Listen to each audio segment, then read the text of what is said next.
All right. So let's keep it rolling and finish taking a look at all these weird icons that we have in the top right corner of the 3D editor. So, number one, this one, selectability and visibility.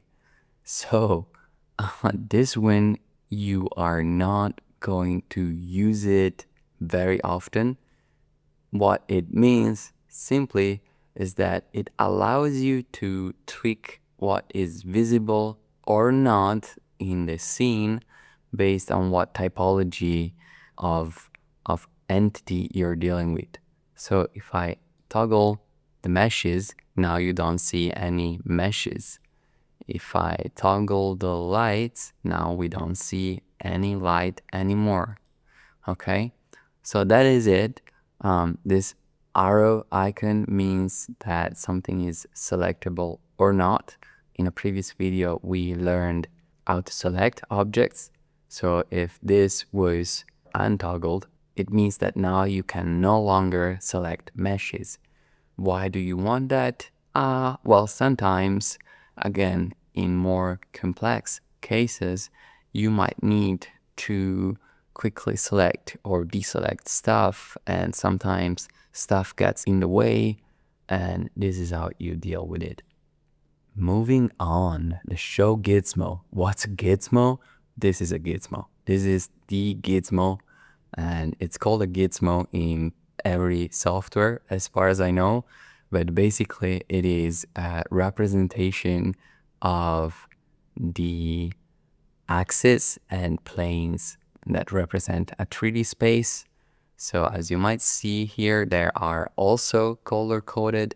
So the X axis in Blender is always red, the Y axis is always green, and the Z axis is always blue.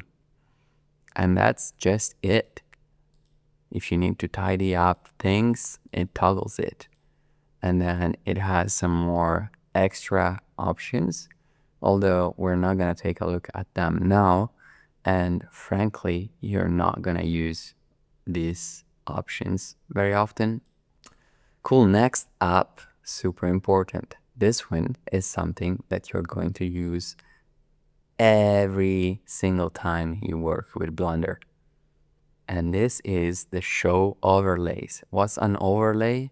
Well, right now I have this monkey head selected, and it has the bright orange outline that you have now learned means that this is selected.